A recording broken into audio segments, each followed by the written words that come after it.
Good evening, Wilbert Cook, Hand Up Recovery Homes Executive Director and Founder.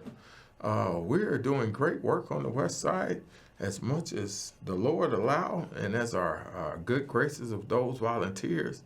And we're still seeking out our next major funding, but we have 4 or 5 guys doing great in their recovery. We're hoping to add a women unit anytime soon, and we're looking forward to that anchor. And things are moving along. We're helping people network with different organizations that are doing job fairs, that are doing some additional counseling, that are also giving them the opportunity to get into job training programs. And so it's some really nice stuff going on. This is the time of year, too, where there are a lot of back-to-school events. And some of them, like this week, is Alderman Jason Irvis back to school bash. And per usual, his is at the Garfield Community Skate Park, 4008 West Madison. That's going to be one of his events, and that's the one that is going to be from noon to 3 this Saturday, August 15th. Also, further west, Congressman Danny K. Davis, 46th Back to School Parade, and it's gonna be a treat. And it's a lot of people gonna be there, and it's in Columbus Park as usual, and that's right between Central and Austin on Jackson. And that whole thoroughfare will be loaded with people, food, fun, entertainment, and a host of guests. Especially now the mayor race is kicking off. Unfortunately, we didn't get to announce specifically. I didn't get to pull it up, but Omar Williams, State Rep Omar Williams of the 10th, had his back-to-school event in collab with Alderman Walter Barnett Jr. This past weekend. If they have any other summer events, and I'm sure there are a few more, even if it's not the big one in Union Park with the seniors and others, is going to be a few smaller ones locally. And when they advertise them, I plan to let you all know to the extent possible, and to the extent we can get this out there on Facebook and YouTube, you'll know in advance. To the extent not, know that these people are still encouraging the kids to go back to school, fighting for these kids to have the proper funding when they get to school, to make sure the teachers and every program available to them has the funding so that the kids can have a great school year once they show up. So there's 2 sides to this. Getting kids to show up is only one side. The other side is making sure programs, services, and education is available and the best of it when the kids arrive. So these reps have a twofold responsibility, not only to celebrate going back to school, encourage it, but to make sure the funding is there to make sure that these kids can have optimal success and opportunities through the educational system. But that brings me to a wonderful segue. There are a few more events, but I can't pull everything up as much as I like. But we have what is shaping up to be one of the most exciting mayor races in the century. They've been getting exciting lately, but this one is going to be the most exciting. You have already 6 power brokers, power players in the Democratic Party, all vying to be mayor. First one, Susan Mendoza, says she's not going to run for state controller again. She's going to put all her eggs in the basket of being the mayor. Let's understand something. She has one of the best shots to get there. However, there's at least 2 Latinos in the race. And without being able to get 60 to 80% of the Latino vote to herself, and with 2 other candidates, it's not going to happen. There's not enough votes to carry her to the finish line. And among women, there are several other women candidates, so she won't get as much of that. And most people look for a high percentage of African American women to swing to them as women candidates. It won't happen this year. Why? Because there are several high-profile Caucasians and other Latinos in the race. And some of them women, because of their progressive politics, will go with the other Latino candidates, and or they will go with Alexis Giannoulias or some other representatives of the African American community and or the Caucasian community. That's just how we do stuff in Chicago, period. My assessment is it looks like it's going to be a toss-up, and Brandon, I predict, will get into the runoff unless for some reason he doesn't run again. And people are trying to tear this man down for everything he does right, and they definitely highlight anything they think he's done wrong. But in all honesty, since Harold Washington, he's probably the greatest mayor the first term, with limited support and deteriorating support, and some of it in our own community. I hate that fact because of all the opportunities to actually move forward. I don't think Brandon is the enemy to be fighting at this time. And sure, he made some miscues, but they didn't even fight for the African-American community when all the money got shifted to the migrant community. And it's two things they don't like to tell the truth about in that whole fiasco. Brandon probably did as much damage with Mexicans and some Puerto Ricans as he did with African-American community. So let's tell the whole truth, everybody. Mexicans and Venezuelans do not get along traditionally. They're two different parts of South America. They're two independent countries. And Mexico gets all the pub and opportunities to get straight to the border to the United States because they're the closest to our border. Those Venezuelans that came up had to walk 300 to 350, almost 400 miles up the border through all of that dangerous territory, including Mexico, to get to the border. So when Joe Biden happened to open it up after Trump won, they were there and they came through. Then I think the Republicans in Texas were smarter than we gave them credit for in them southern states. I think they deliberately sent more Venezuelans to these highly Mexican populated progressive cities like ours in New York. They knew there was some fragile relationships. We didn't know and we didn't deal with it. And so that's the sad part of the real truth. And so, but that's also give Brandon a unique opportunity, as some of these people have their paperwork, they documented and things of that nature. Some have become American citizens that may give them some votes nobody expect from the Venezuelan community. For those that really applaud him being progressive, even though they didn't know it was going to benefit the Venezuelans, many Mexican Americans in Chicago and naturalized Mexican citizens thought really when they was getting all this opportunity that it was going to be a lot more Mexicans in that pool of Latinos got sent up from Texas and elsewhere to Chicago. Unfortunately, it was a majority Venezuelan. And I know it's fact because I had it from a Venezuelan. You know, I honestly, it's not something I manufactured. I also have had Puerto Ricans and other Mexicans I know downtown come to me because I'm known to be progressive, active, and fight for good causes, to let me know their disappointment with the mayor because their family members are stuck at various points in the immigration old pipeline, and then the new immigrants got to pass straight through to public assistance, to housing, to educational opportunities, and a lot of medical services, everything. They started setting up a whole network around them. The other thing we have is, contrary to popular belief, Brandon may have a few more votes in the Ukrainian community because he stood up against the establishment, and the Palestinian community.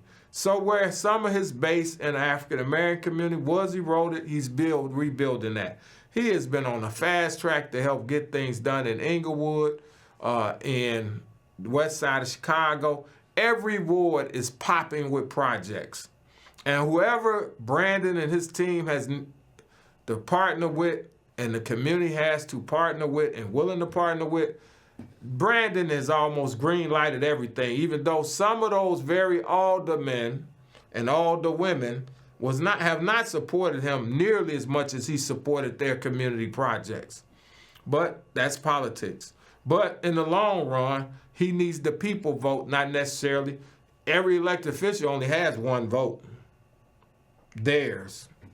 Maybe 2 or 3 if they have, depending on the family size and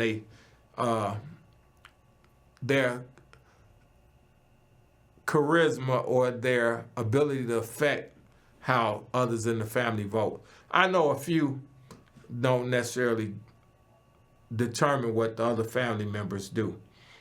Some of them definitely will go Democrat, but it's going to be a toss-up. Then you have Alexis Giannoulias just got in the race. But before him, it's the Congressman Mike Quigley, who's circulating for mayor while he's running currently to regain his seat in Congress. What an interesting situation. He still wants his congressional seat, what we call safe.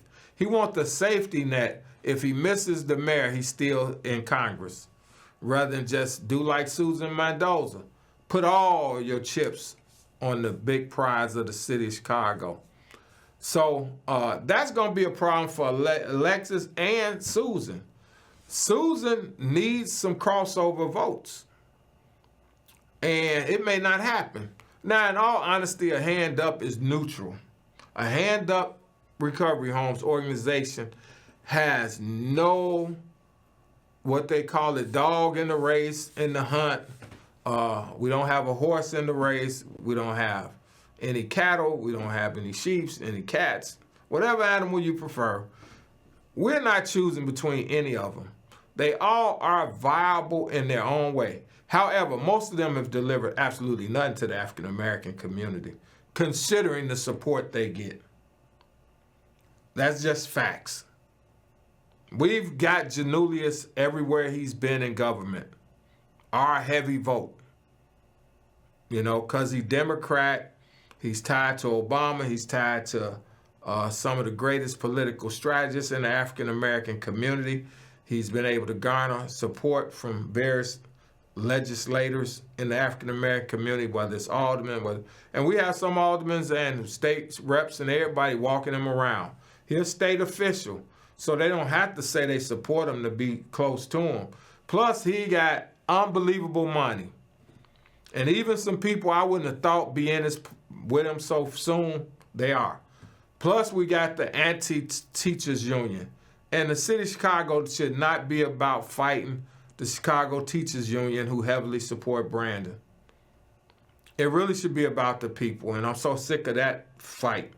And then one of my favorite unions, my cousin and some of my best friends in government are a part of SEIU, and my favorite legislator, Senator Lakeisha Collins, come through, and if I'm not mistaken, even my rep in the 9th district where I grew up and cut my teeth and everything and do most of my community work over the last 40 years, Yolanda Morris, I think, had close ties to SEIU as well.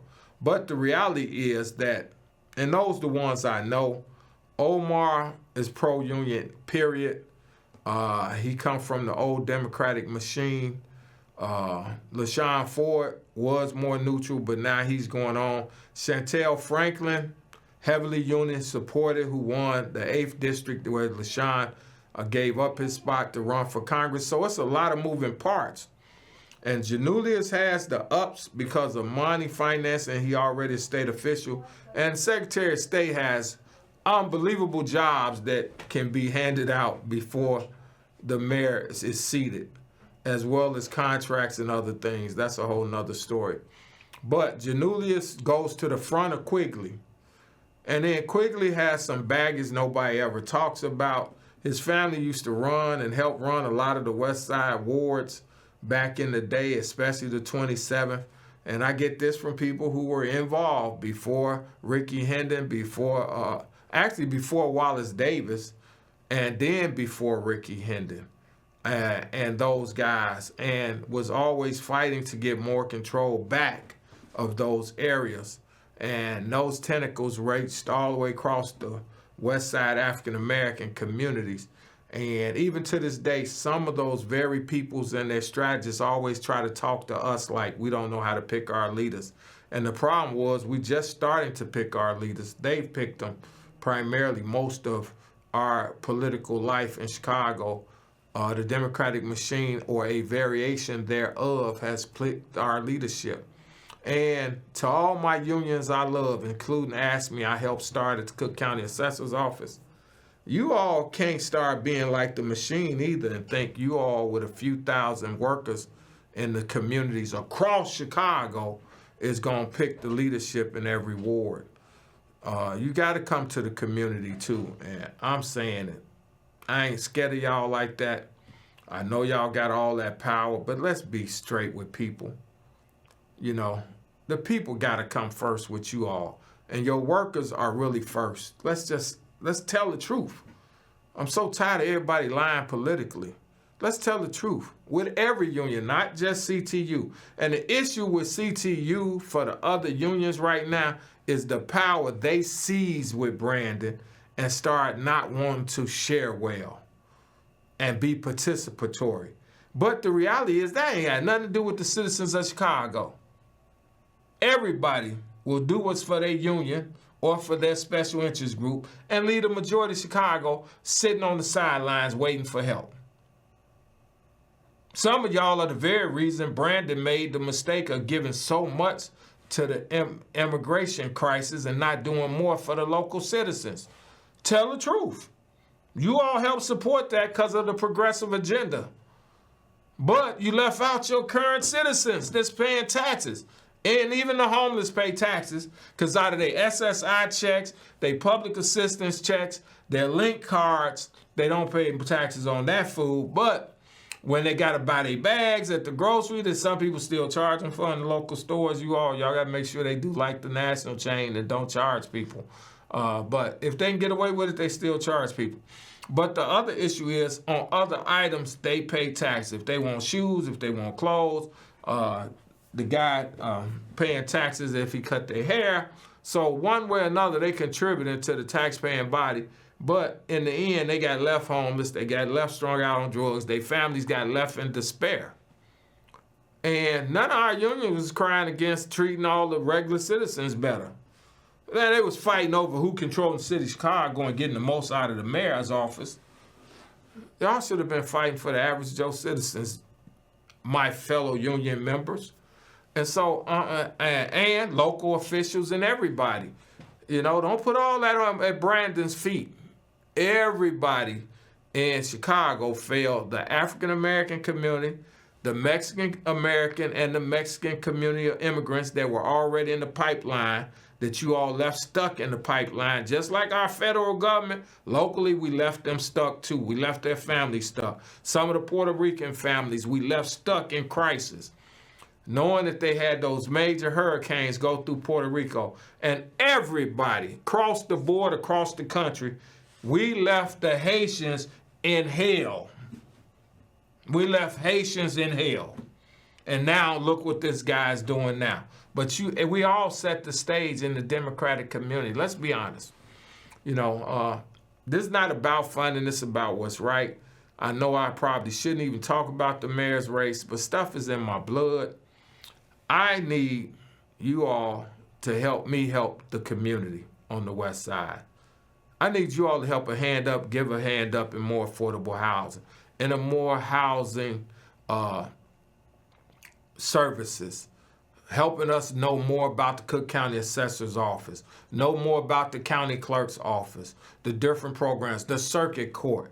They got domestic violence programs in there. They got stuff to help homeowners. They got things to help people avoid foreclosure or work out foreclosure without being foreclosed on. They got other civic service where people can learn to file their own cases in various stages. So the reality is there's so much more everyone could do to empower local citizens and help them. And probably some great points like other people in other elections to use what I'm talking about to help more people. And I'm one or two people gonna get wind of this in the next month when it's aired in the next week or so. And I'm sure 2 or 3 of these things gonna end up on somebody's platform. But it should have already been on your agenda. Some of you all had 2 years, 4 years, in y'all 7th term, 8th terms in some positions. Been in state government for ages. It's some of this you all could have done already. And I'm not going to exonerate y'all, and I'm not going to bash the current mayor for any of you all. Because with what he was dealt, he's done extraordinarily well. And you got to tell the truth on that. And everything you knocked him down for, all of you all helped support it when it was happening. If Brandon is at fault for what happened with him giving so much money to immigrants, of which they're saying none of it was really misappropriated, which is almost unheard of with $300-400 million in Chicago, in the state of Illinois, the county of Cook. So actually, they did well. Now, what they jacked us for, as far as them high wages and stuff that the people working didn't get, but the consultants got. But they did it legally. And they did it financially with accuracy and financial integrity. Now, some of them getting filthy rich off the crisis, that's another story for another day. But share some of that with a little group like us and let us help the community people that got left behind and still need help with housing and all that. So those are the things. So the front runners, as I see it, is Susan Mendoza. But I believe the mayor going to be in the runoff, and I believe he's going to escape by a hair. By a hair. He's going to get a second term because he's done well with limited help from all government bodies compared to what the city deserved. And he's right on the state giving more funding. Let's be honest, the city's supposed to have been getting more funding, and it's a whole nother pension issue the state haven't helped the city with forever, and they help most government school districts with their pension across Illinois. That's another thing we don't talk about much. And Alexis Giannoulias is the absolute front runner based on money and the fact he's got a state office and the number of votes he got similar in comparative to a Jesse White, which is almost unheard of. But with Jesse White on the campaign trail with you, it helps a lot. And then we have Quigley and a host of other people that could potentially slide in because the vote is going to be divided. And Dr. Willie Wilson. Now, this is the one time where Dr. Willie Wilson's ability to possibly pull off an upset and get to the runoff actually exists. Because if 15 to 20 people stay in the race, based on all these automatic races with that many people, the person getting 50 plus 1 and eventually to win will be determined by the top 2.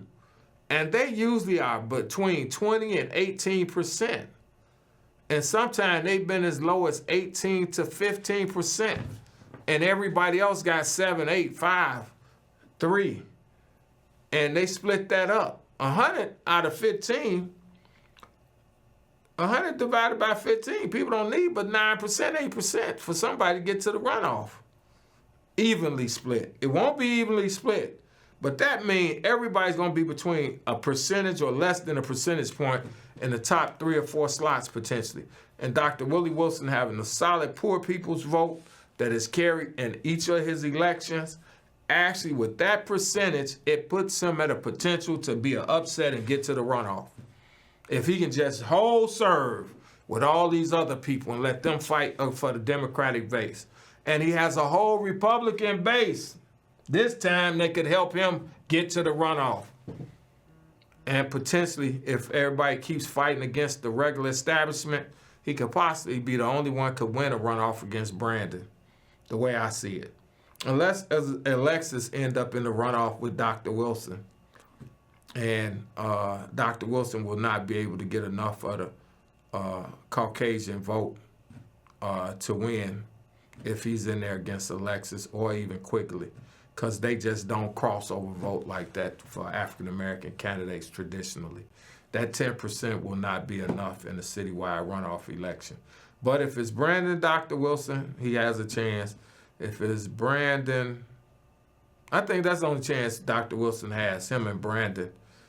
People may choose him over Brandon in other communities other than the African-American community, and he got a solid base there. So it'll be a toss-up.